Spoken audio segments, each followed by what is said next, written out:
Hi garden friends, welcome to the channel. I'm Era and this is Gardening on Purpose. If you're new here, welcome. And if you're a subscriber, welcome back. Thank you so much for taking the time to watch my video. I garden in Georgia, Zone 8A. Now for today's video, I'm smiling, but I'm in a lot of pain, guys. A lot of pain. I damaged my shoulder. As you can see, I have my arm in a sling and it's the right arm, my dominant arm. I was actually moving around some soil and some leaves Tuesday afternoon during my break from work, and I overdid it and it was bad. Went back into work to finish, and then it just got worse. And I asked to be excused and kind of rested it Tuesday night. Then Wednesday came around and it got worse. So I went to the urgent care and they confirmed it's a injured rotator cuff, right? So right arm, the pain is mostly here, but they say I have to put my arm in the sling to keep it up. And on top of that, they gave me a whole bunch of steroids and things for the inflammation and pain. It's a lot of pills. I feel a difference in the pain, which is good. And the good thing is I won't be out of work for more than a day or two, which is good. I never want to be away from work for more than a day or two. But it really impacts me, guys. Why? Because it's spring. This is when I'm in my element. This is when we're go, go, go. Lots of planting to do, lots of mulching to do, lots of transplanting to do. Things need to be dug up. Things need to be fertilized. Things need to be moved around.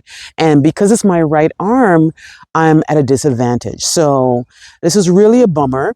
And it's really going to impact how fast I move in the garden. Like I said, it's not torn, it's just injured. So hopefully, I'm hoping by the weekend, I should be out and about again. And I will still be careful, but I can't go that long without doing something in the garden, guys. You know, they'll just, make you go nuts.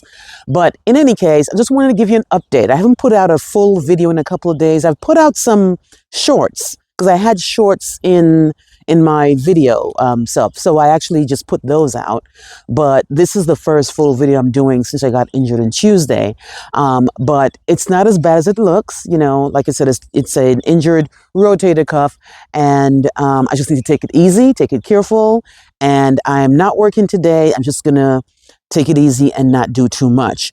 Now, what I could do is use my left hand. It's not I really, really do. I use this left hand, except to complement my right. And I have so much to do, guys. I have to fertilize the peonies because they are coming out with a vengeance. And on top of that, they are budded up. So this is the time I want to, I should have already fertilized these peonies. I did a fertilization video and that was the main yard. But I didn't fertilize the containers because nothing was happening in the containers. Peony is one of the first things that comes out in the containers, and I ran out of fertilizer, so I have to send somebody to the store because I can't drive.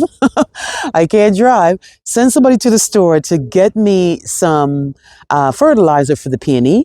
I need to add some slug and snail bait to my hostas because they are coming out, and this is the time you want to put the slug and snail bait because that prevents your hostas from having a bunch of biting holes in them.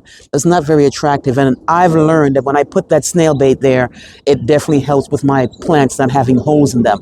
I could show you that, for this video because I can't really do too much. So let's get started on that. All right, guys. So like I said, I don't have any fertilizer to fertilize the peony right now, but I will show you the buds that have showed up on them, right? Peonies bloom in the spring, so this is not a surprise that it's budded up right now, right? I have Sarah Bernhardt, I have Vogue, and I have Inspector Laverne. Vogue is white, Laverne is red, and Sarah Bernhardt is pink. Now, here's the one. And I don't know which one it is right now. I'll know once they bloom because they've bloomed for years. I don't need the tag. I'll know once it blooms, right? What I do know is that the buds are looking great, right? They're the buds right there. And every stem seems to have a bud, which is great. Love it. Now, also, if you see ants on your peony buds, do not try to move it or don't spray anything. There's something that these buds give off that ants like, and every year a whole bunch of ants show up, and every year I leave them alone because I read about this years ago. Every day, every time I come and I see them, I leave them alone, and it never affects the plants, right? So here's a whole big ant right there on that bud. I'm not even going to worry about it, right? Now, this guy here, the first one I showed you, he has way more buds than this guy here, but it's a different variety, so it's going to come later. Let me see if I can zoom into a bigger bud. Here's another bud right here on this guy here, So they're budded up, right? And then this one here, his buds are the smallest. They're buds nonetheless.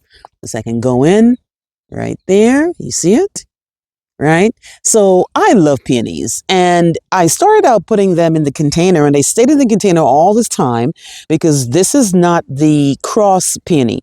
This is the regular peony that doesn't take too kindly to bad storms and winds and rains, and there are times when the stems will kind of break, but you definitely need to stake them, right? But this is what they're looking like. I'm very happy. Let me know if you have peonies and how they do in your yard. Now, I think I remember in the comments, somebody said, what do I do with my peonies because they have bad luck?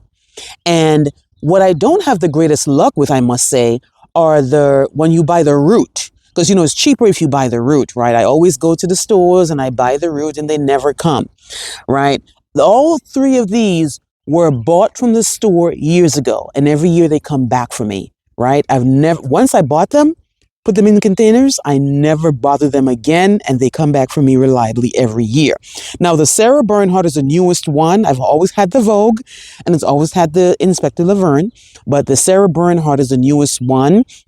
So I'm pretty sure that she will buy them. And she will bloom. When I buy them, I make sure they have some buds on there. I'm not about to bring home a plant that's not going to do anything.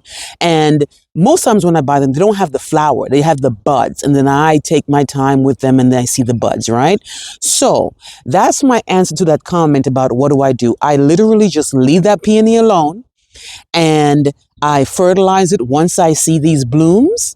They don't like to be in the burning sun. They're in part sun for me, and they're in a container. We all know peonies live long and they need to be divided after a while. I don't think mine have to be divided yet. Once it stops blooming, I'll know, hey, maybe it's time to get out and go to a bigger container. But let me know how you do with peonies, and if you've experienced the same thing where you see ants on the peony buds. And here's another ant right there. Every year, the same thing, guys, and the plants are not affected. My plants are not affected. I've never done anything to it, and it seems just fine. All right, guys, on to the slug and snail bait. This is what I use. This is garden safe. Slug and snail bait kills slugs and snails. You can use it around flowers, gardens, vegetables, and fruit trees. It says it's pet and wildlife safe. So we're all covered here, right? I've used this for the last 4 years, and I find it to work. Now, I only use it on my hostas. You can use it anywhere else you want to use it where you see that damage, right? But when I bought it specifically for my hostas because I always say, man, my hostas are getting eaten up. You don't see the slugs either. They only move when the sun goes down and it's late. You'll come outside the next day and your hostas are all eaten up. And you guys know I have a lot of hostas. And when I'm doing my hosta tour, I don't want to see any bites or holes or anything in there. Now, I usually put this snail and slug bait down as soon as the hosta breaks dormancy. But with everything that's going on with me, guys, I am behind, but I think I have time still, right? So this is what it looks like. I'm going to get my trowel, and this is what it looks like. And all I do really is I come up to the hosta, right? And I just put it around, right?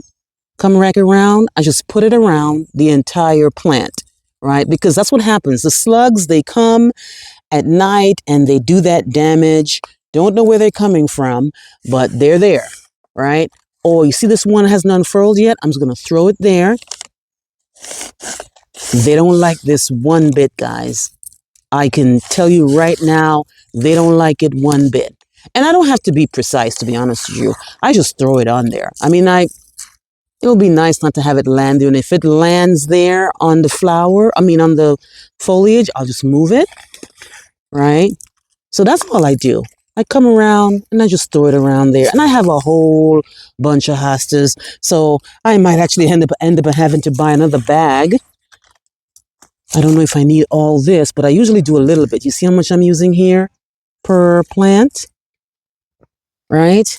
And different hostas are in different phases. So you can see this guy is almost unfurled. This guy's just breaking dormancy right here. I'll put him here. This guy, I'm only seeing just a peek of him right there. You see him? Just a peek of him right there. So there's more to come for that guy, right? This guy here, he's just waiting to unfurl right there, right? So I'm just going to go and put it at every part of the hosta, guys. Let me know if you have that issue with your hosta and what do you use in your garden. I also had some hostas in containers that I moved from an area that I had a tree cut down. Now that tree is cut down, they're getting way more sun. Now, we all think of hostas as a shade plant, but they can be in the sun so long as they stay watered and moist. I don't have the energy or time for that. I prefer to have them in the shade. So I picked them out and then I had them just sitting around here until I figure out where to put them. But they're all good with getting the slug and snail bait. And I find that when they're in a container, they're even more susceptible to the slugs. So I definitely won't keep them in a container, but this is their holding pattern right now. That's pretty much it for me here today, guys. Like I said earlier, I really can't do too much strenuous stuff, but the garden is still looking great. All that work I put in the fall and the early spring, it's definitely, I'm glad I did that because now that I'm kind of moving slow now, I won't be able to keep up, right? So, yeah, this is what the garden is looking like. And like I said, I will definitely be back 100%, hopefully by the weekend to get things going. Let me know what you think, guys. Please like, please share. And please subscribe. Remember to hit that notification bell so you can be alerted on all my new videos. I'll see you on the next one. Bye-bye.